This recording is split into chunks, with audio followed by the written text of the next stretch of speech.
Hello everybody, Peyton Marquez here with Bombs Away Films, and if you're watching this video, that probably means I have 10,000 views on my channel right now. At the moment, I don't have 10,000 views, but I'm close to it. So I decided to make a video in advance because I don't want to make a video the day I get 10,000 views because it's going to take a long time, especially the video I have in mind. Today I'm going to show you how I made Battleground D.C.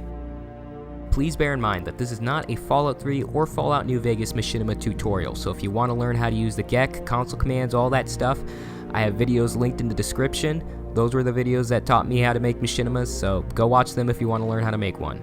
Let me repeat, this is not a Fallout machinima tutorial. Alright, now that that's all out of the way, we can finally begin.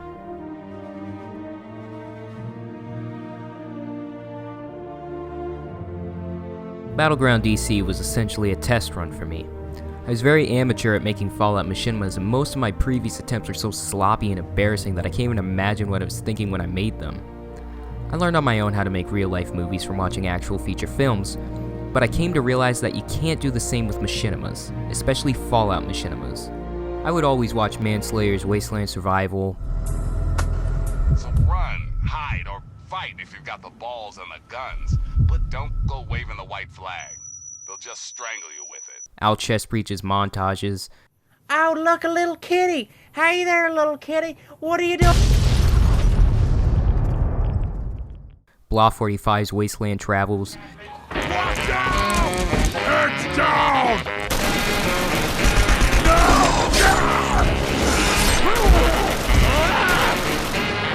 Come on!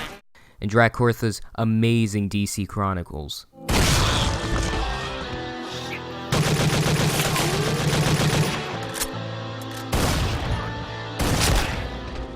But I would always sit there and scratch my head wondering how the heck they created this using Fallout. Eventually my question was answered when I discovered Blah 45's tutorial on how to make Fallout machinimas. I went insane when I saw it, and I knew I had to put my newfound knowledge to the test. I planned a story out in my head about an epic battle between the Enclave and the Brotherhood of Steel at the Washington Monument. The trenches seemed like an ideal place to stage a war, but unfortunately, I let my imagination get the better of me. I was still very new to machinima making, even with a tutorial, so I had to think small. I decided to keep the idea of a battle at the monument, but with some big changes. It would be just one man versus a few super mutants. It was an easy concept that was easy to create. After a few weeks of editing my footage, I had finally finished my first Fallout machinima, Battleground D.C. I uploaded it to YouTube, hoping people wouldn't be too hard on it. If you had told me back then that Battleground D.C. Episode 1 was going to get over 6,000 views, I would have called you crazy. But thanks to the help of all my wonderful subscribers and the kind words of Blah 45 himself, the video was a hit success. The following month I was planning out my next episode of Battleground DC. I was originally going to make it an anthology series where each episode would follow a different warrior in the wasteland, but at the time it seemed very demanding. Then I thought about maybe continuing the first Battleground DC into a small series, but now that I was a bit more experienced, I wanted to make a full-on battle scene with explosions and gun shooting everywhere. I thought about my original machinima, with the Brotherhood of Steel and the Enclave battling at the monument, but instead of the BOS, it would be a resistance army, and the sniper from the first episode would be a reconnaissance man that was scouting out the monument for the resistance. During that time, I thought the best way to create a battle sequence was to put friendly NPCs next to Enclave NPCs and hope that I could get good shots of them fighting. It was a very sloppy way of doing it, but unfortunately I still didn't know how to use the GEC or manipulate NPCs using it. When I was finished with the first part of episode 2 in post-production, I put it on YouTube. After I finished it, I decided to start working on the second part. I would use the same technique as putting a friendly NPC against an enemy NPC as I did in the previous episode, but before I could even start, tragedy struck. One day my computer just stopped working. We weren't very sure what was wrong with it at first until a few months later when we found out that our graphics card was just completely destroyed. It would take a little while to get a new one, and until we did, I would just have to wait. Those months without my computer were absolute torture. I would receive comments on my previous videos about how you all wanted a new episode, but unfortunately, nothing could be done. Some good came out of the card being busted. I finally learned how to use the GEC by watching a very helpful tutorial video, and I was ready to try it out when my computer was up and running again. Eventually, we got a new graphics card and hooked it up to the computer. Now that everything was back to the way it was supposed to be, I began work on my new episode of Battleground D.C.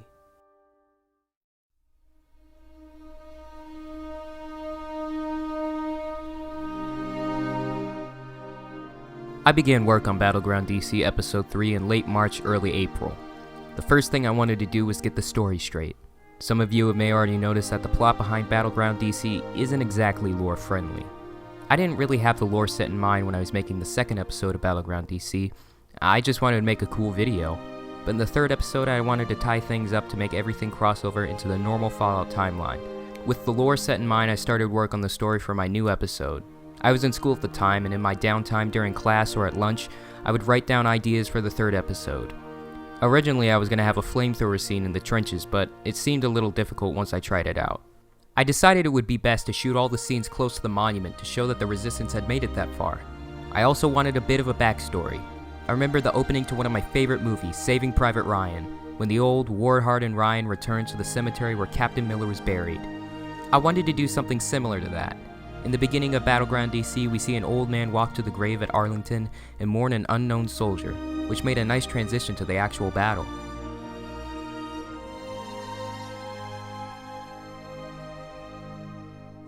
Now I want to talk about one of the biggest things in the story that some of you have commented about, the ending. Yes, I know the ending is very depressing, but after thinking long and hard about it, I didn't think it could end any other way. Once I sat down and looked at the odds, I thought it would be kind of dishonest to let the Resistance have victory. Let's face it, the Enclave have power armor, laser rifles, and attack vertibirds, while the Resistance only has combat armor and assault rifles. The vertibird scene towards the middle of the video kinda sealed the deal with the Resistance, and the ending execution scene was to show that they would not be making a return. I felt horrible when I wrote for the unknown sniper to be executed. He was basically my first creation, and my favorite. But what happened, happened.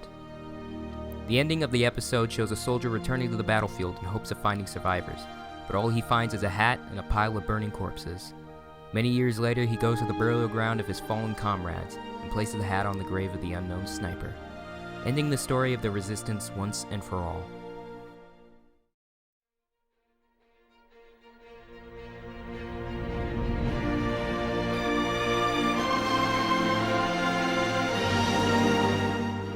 In my previous episodes of Battleground DC, I just placed my actors on already existing sets. But with the third episode, I really wanted to go all out. When I looked at the battleground in front of the monument, I wasn't very convinced. I needed to make it look like an actual battle was taking place at that very moment, so I turned to the GEC for assistance.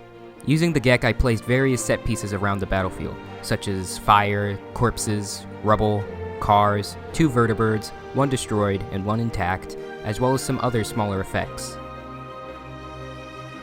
The actors in the scene were placed using the GEC as well. I decided I wanted more control with this episode in terms of combat. As I stated previously, my original way of creating combat was to place friendly NPCs next to enemy NPCs, but now that I knew how to use the GEC, I could just place actors on the set and have them shoot at specific areas.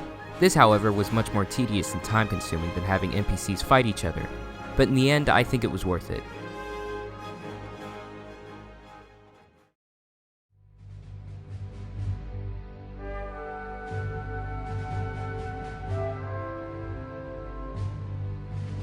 Now that my actors and set pieces were in place, I decided to start filming. I used Fraps as my recording device. In previous episodes of Battleground DC, I had not yet purchased the full version of Fraps, so you may have noticed the words www.fraps.com at the top of those videos. But after my graphics card was fixed, I decided to buy the full version of Fraps to make my videos look a bit more professional. I had certain scenes planned out in my head, and I also knew how I wanted to film them, such as the sniper scene, the vertibird scene, the execution scene, and the final cemetery scene. Other than those specific scenes, I just filmed whatever I thought would look good in the video. I would record some guys shooting, reloading, running, getting shot, or anything else that looked good. Recording wasn't very much of a hassle. It took me about a month to get every shot I needed, plus some extra shots just in case. After that, I brought all my clips into post-production. I used Adobe Premiere Elements as my editor. I edited all the videos together, then added some effects to them. I wanted to add some sort of letterbox to my film to give it a real movie look. I also changed the color scheme of the film. Saving Private Ryan and Flags of Our Fathers have very little color to them. I wanted to give my movie that same sort of look, so I lowered the vibrance level to -50.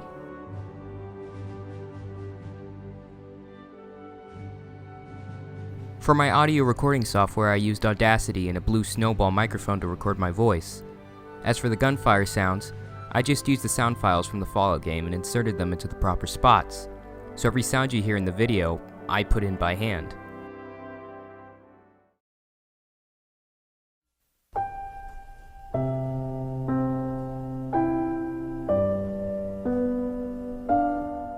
I posted the third episode of Battleground D.C. on June 19th.